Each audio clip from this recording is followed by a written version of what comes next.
This video reviews how to use a Punnett Square and has lots of practice questions for us to use the Punnett Square with. So before you use a Punnett Square, you really have to understand these fundamentals about genetics that are listed here. You have to understand genes and inheritance, how meiosis works to create sperm or ova that are haploid, not diploid, how fertilization works, and these terms like allele, dominant and recessive, what the convention is for writing dominant or recessive genes, what it means to be homozygous dominant, homozygous recessive, or heterozygous, and these terms genotype versus phenotype. If you feel like you need a little refresher about these, check out another one of my videos that talks about all of these different terms. If you feel like you have a pretty good understanding of these and you're ready to move forward, well, let's begin. So what is a Punnett Square? A Punnett Square is a tool that's named after Reginald Punnett, who came up with the idea in 1905. A Punnett Square is simply a tool. It's a way for us to visually see how different versions of genes could be passed along, and then what the resulting genes and phenotype could be. This is how a Punnett Square works. To use a Punnett Square, on the y-axis on the left, you simply put down the different alleles that could have been passed along from the father's sperm. And on the top, or on the x-axis, you just put down all the different possible alleles that could have been passed along in the mother's eggs. And then by figuring it out, okay, what if this sperm fertilizes this egg? What will the genes pass along be? And this sperm and this egg, what will the genes pass along be? You can work through and figure out, okay, well, if these alleles can be passed along from the father and these alleles can be passed along by the mother, then the offspring could have these possible genotypes. So within the Punnett squares, you're going to have all the possible genotypes of the offspring. Now, just to review this in a little bit more graphical terms, remember that dad has germ cells that are going to undergo meiosis to form the sperm. And so what happens is that the germ cells, like all other cells of the body, have 2 of each chromosome. But remember that the sperm are only going to have 1 of each chromosome. So in humans, we usually have 23 pairs of chromosomes, but those pairs get separated during meiosis. So that in each sperm, there's only 1 of each chromosome. There's just 23 different chromosomes instead of 2 of each different chromosome. And the same thing happens with the mother, that the women have germ cells in their ovaries that develop into the ova or the eggs. And again, the same thing happens where those germ cells and all cells of the body are going to have 2 of each chromosome, but meiosis is going to separate those pairs so that there's only 1 of each chromosome in each egg, not 2 of each chromosome in each egg. So then all you simply do is, okay, well, the chromosomes are where the genes are found, and the alleles are the different versions of the genes. So we can say, okay, well, maybe there's different versions of the genes, and they're going to be passed along in separate sperm or separate eggs. So if we look at mom and dad's germ cells, we see that both of them have 1 dominant allele and 1 recessive allele. And we're going to call this gene N, maybe N for normal or nasal hair or something like that. So dad's cells have 1 dominant allele, that's the capital N, and 1 recessive allele, that's the lowercase n. And you see that during meiosis, those chromosomes are going to be separated from each other. So there's only going to be 1 of each chromosome in each sperm, okay, instead of a pair of chromosomes in each sperm. So some of those dominant uppercase N alleles are going to be in some sperm, and the recessive lowercase n alleles are going to be in other sperm. And the same thing happens with mom's germ cells, that the different versions on the different chromosomes are going to be separated as those chromosomes get separated from each other during meiosis. So as we can see, the big N and little n, those got separated from each other because the chromosomes got separated from each other in mom's eggs. So here she has 2 eggs, and one of them has the dominant uppercase N allele, and the other one has the recessive lowercase n allele. Now, what does it have to do with the Punnett square? Well, again, on the y-axis, we're going to put all the possible alleles that could be found in the father's sperm. And since dad is big N, little n, we know that his sperm can have the big N allele or it can have the little n allele. And so we simply place those over here. Okay, they each get a spot next to a box. And we do the same thing with the mother's eggs, where this uppercase N allele is going to be in one egg. That's one possibility. Now, some other of her eggs, though, might have the recessive lowercase n allele. So the Punnett square is a way for us to visually see, okay, if this sperm fertilizes this egg, this is what the genotype of the offspring is going to be. These are the different alleles that the offspring is going to have. And we figure out all the possible permutations, and that way we can know what options there are in the offspring. Now, we're not going to put, the sperm and the eggs visually. We're not going to draw them out on the corners of the Punnett square. So what we do is we just put the big N's if that sperm is going to share a big N, or we have a little n we put if that sperm is going to have, if that sperm has a recessive allele, the little n allele, and the same exact thing for mom's eggs. So we don't draw out the sperm and the eggs. We just write down which of the alleles are being passed along. Okay, so if we move this over to the side, we can start filling in this Punnett square. And here's our first practice question. We're examining the gene for eye color and have two possible variants for eye color. There's the dominant allele, big B, and that encodes brown eyes. There's the recessive allele, little b, and that encodes blue eyes. Now, the question is, determine the possible offspring of a man with genotype big B, and a woman with genotype little b. Why don't you go ahead, pause the video, see if you can do the Punnett square, and then come back and we'll talk about how to do it together. All right, well, hopefully you paused the video, gave it a try on your own. Let's go ahead and walk through this together. Okay, so big B is the dominant allele, little b is the recessive allele. It says a man has the genotype of big B. Well, we know that's going to be in the germ cells, but when the sperm is made, those two chromosomes are going to be separated. So some sperm will have big B, and the other sperms will have big B as well. So the father's alleles are going to be big B or big B, because those are the two options that he can pass along in the individual sperm. Now, the woman has genotype little b. So again, that indicates there are two chromosomes with two alleles, and both of those alleles are little b. So when the chromosomes get separated during meiosis into separate eggs, the options are to pass along little b or to pass along little b. So we're going to put that up at the top, little b and little b. And now we simply say, okay, well, if this sperm fertilizes this egg, we're going to go ahead and fill it in there. Big B, little b. The offspring are going to have big B from dad and little b from mom. So the offspring, having two chromosomes, two of each chromosome, is going to have big B and little b as the alleles that that person has. And then we repeat the process. Okay, well, if this sperm fertilizes this egg, we're going to get big B, little b.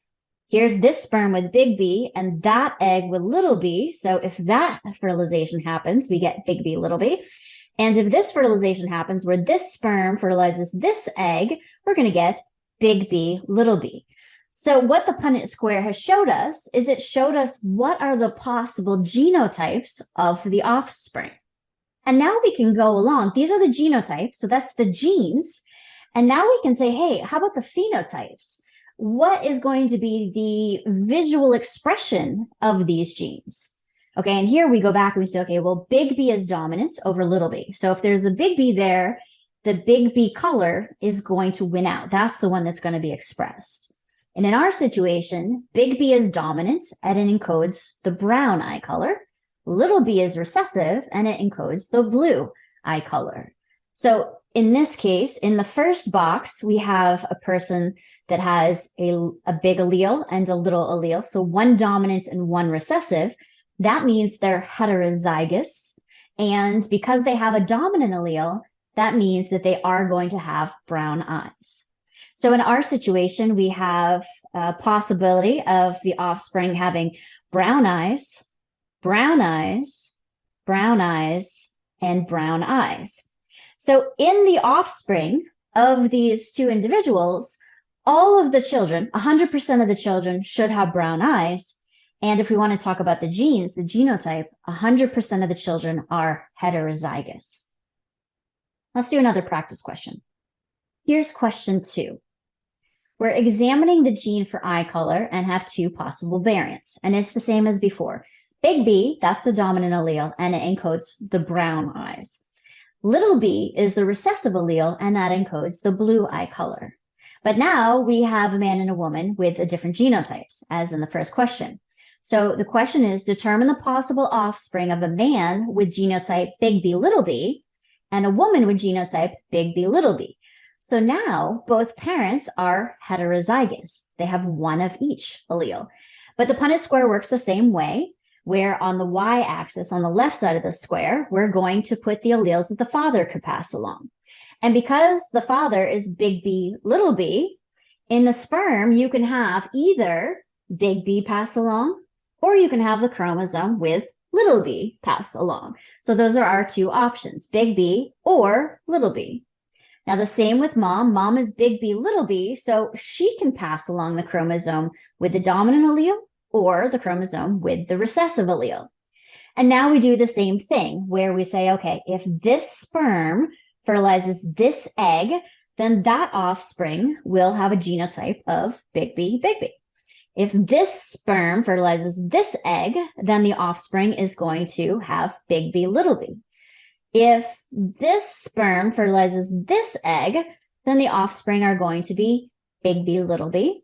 And finally, if this sperm fertilizes this egg, then the offspring is going to be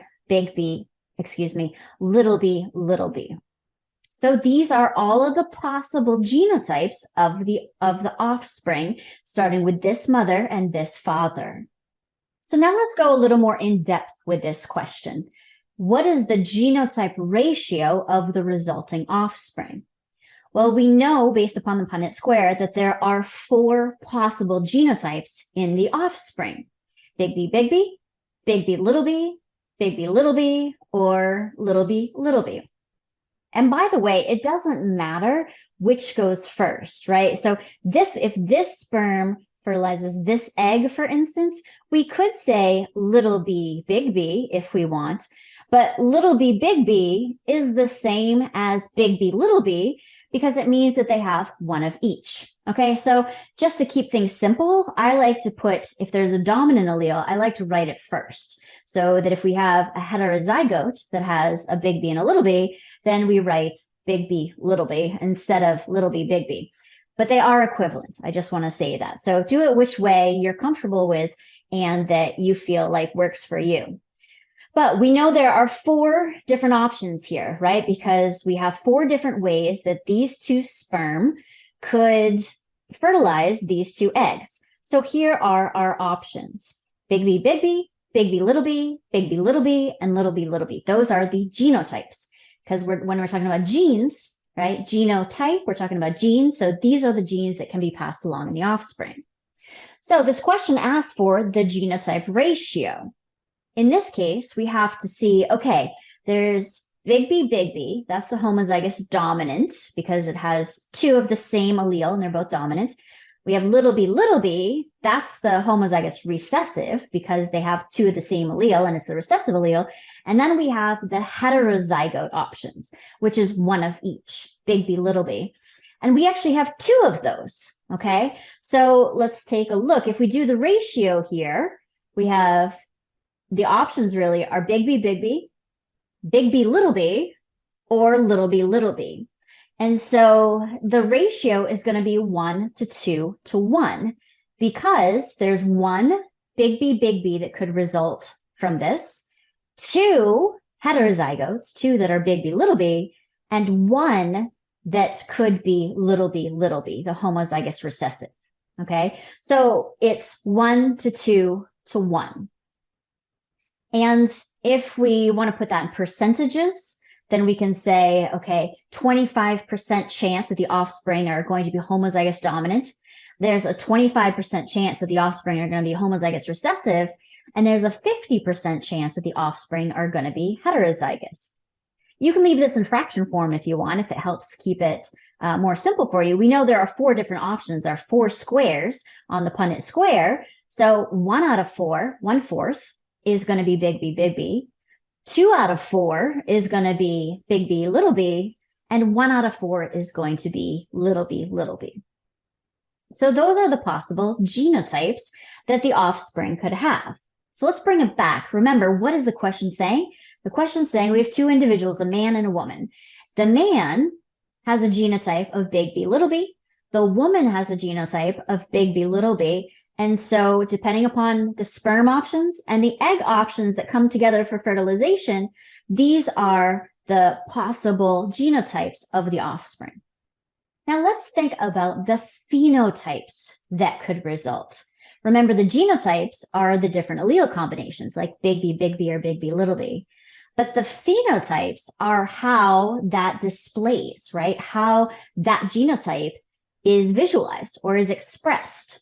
And we're talking about eye color here. So what we're going to see is the color of the eyes, either brown or blue, depending upon the genotype of the individual. So we need to figure out the phenotype of these potential offspring. Are they going to have blue eyes or are they going to have brown eyes?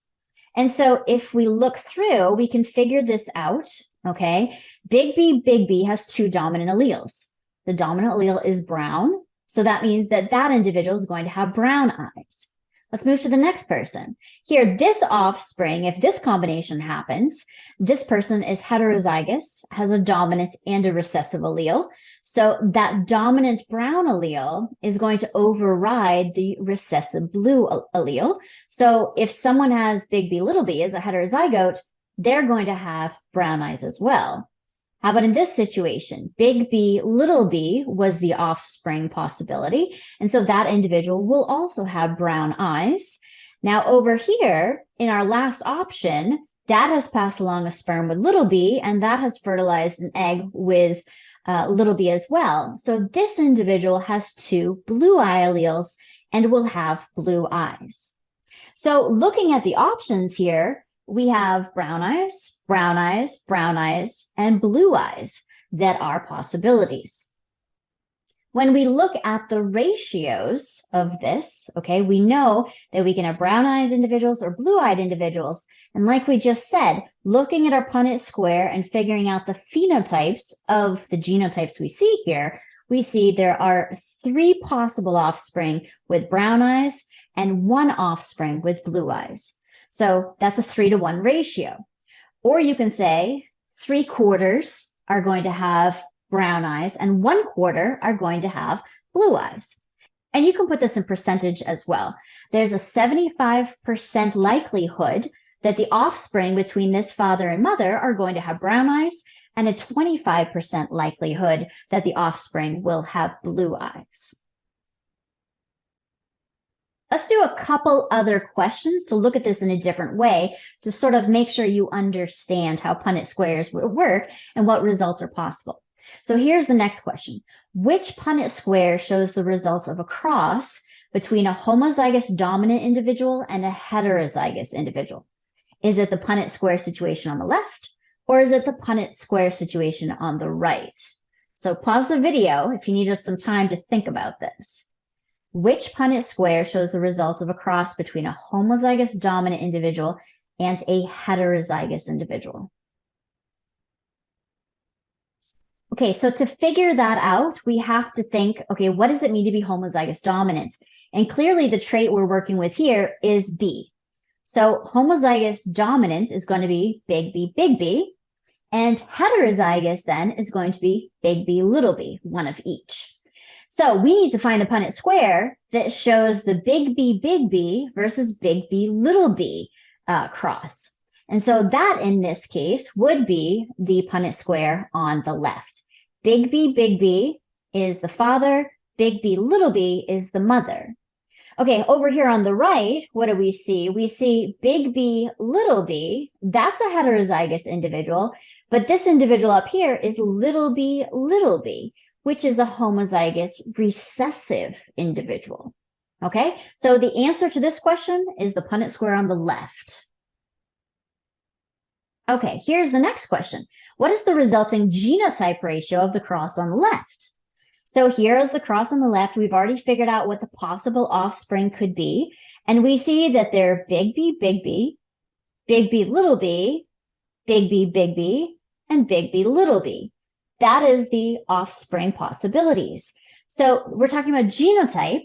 So we're talking about the alleles here, big B and little b. What is the genotype ratio that results? Okay, well, it looks like we have 1, 2 that are big B, and 1, 2 that are big B, little b. So you could say that it's a 1-to-1 ratio. You know, it's literally 2 to 2, right? But we rarely say it's a 2 to 2 ratio because you can reduce it. 2 to 2 is the same as 1 to 1, which means 50% chance of the offspring being big B, and 50% chance of the offspring being big B, little b. If there's another question that said, what is the probability that the offspring of the cross on the left is going to be little b? Well, look at the options here. This is what can occur if you start with someone who's big B, and big B, little b. Okay, the possible sperm and egg combinations for those different alleles is only going to give rise to big B individuals or big B, little b individuals. So there's a 0% chance that the offspring of these two people will be little b, or homozygous recessive. Okay, here is another question. What is the resulting phenotype ratio of the cross on the right? So we're looking at the right Punnett square now. And the question is, what is the phenotype ratio? Okay, well, let's say we're talking about eye color again here, because we need to know, phenotype is what we see visually, what is expressed. So we're not going to be looking at the genotype results. We're looking at the phenotype results. So we have to know these genotypes. What possible ways can we see the results of these alleles? So let's say that big B is brown eyes and little b is blue eyes, the recessive allele. So this Punnett square is done out for us, where this sperm fertilizes this egg, and this is the option. This sperm fertilizes this egg here, big B, little b, that's the option. This sperm, if it were to fertilize this egg, we'd get little b, and this sperm fertilizing this egg is little b as well. Now, when we look to see, remember, brown is dominant over blue. So what color eyes will this individual have? Brown, right? Because brown eyes are dominant over blue, and this individual has one dominant allele and one recessive allele. The same thing for this individual, one dominant allele, one recessive allele. So both these possible offspring are going to have brown eyes. Down at the bottom, these two individuals only have recessive alleles. So here, blue eyes, here, blue eyes. So when we look at the phenotype ratio, there's 2 individuals that have brown eyes, and the possibility is 2 individuals that would have blue eyes. So here, the ratio, again, is going to be 2 to 2, or we reduce it down to 1 to 1. You could leave this in fraction form, right? There's 4 options. So 2 out of the 4 are going to have brown eyes, and 2 out of the 4 have a probability of having blue eyes. And of course, 2 out of the 4 is same as 1 out of 2, right? If we reduce it down, meaning 50%. So if we have a brown eye individual that's heterozygous, who has children with a blue-eyed individual, who we know has to be homozygous recessive because of the blue eyes, then there's a 50% chance of having children with brown eyes and a 50% chance of having children with blue eyes. So this is the goal here. The goal is trying to make sure we can do the Punnett square, but also make sure we can understand the different genotypes that can result and the probability of each genotype happening, and the different phenotypes that can result and the probability of each phenotype happening. So to answer genetics questions, these are things we have to consider. We have to know the genotype of the father and the mother. And remember, they're going to have two alleles, like big G, little g, for instance. We have to know which alleles are going to be passed down in sperm or egg.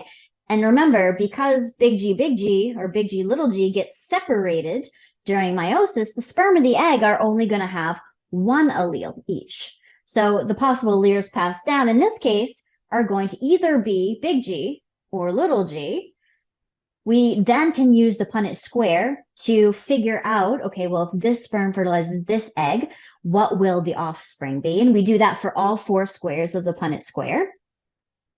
Then we want to consider the genotype possibilities of the offspring and figure out what the genotype ratios are and what the probability of the offspring having each genotype is. And remember, genotype, talking about the genes, like big G, or big G, little g. Then we can figure out the phenotypes of the offspring, how those genes are expressed, and figure out the ratio, the phenotype ratio of the offspring. And that means if G stands for, let's say we're doing plant leaf color, and G stands for green, right? And little g stands for red leaves, then we can say, okay, well, we can either have green-leafed individuals or we can have red-leafed individuals. Okay, plants in this case. But keep in mind that if you have a 3-to-1 ratio in the genotypes or phenotypes, it doesn't necessarily mean you're going to have a 3-to-1 ratio of the other one. And you can think of that with eye color, right? Because a person that's big B is going to have brown eyes. But so is a person that has one dominant brown eye allele and one recessive blue eye allele. So a big B, little b individual is also going to have brown eyes. But those are 2 different genotypes. Big B, that's homozygous dominant. Big B, little b, that's heterozygous. So the genotypes are different, although the phenotype, what we see, is the same. So do not always assume that the genotype and the phenotype ratio are going to be the same, because sometimes they will, but sometimes they definitely will not.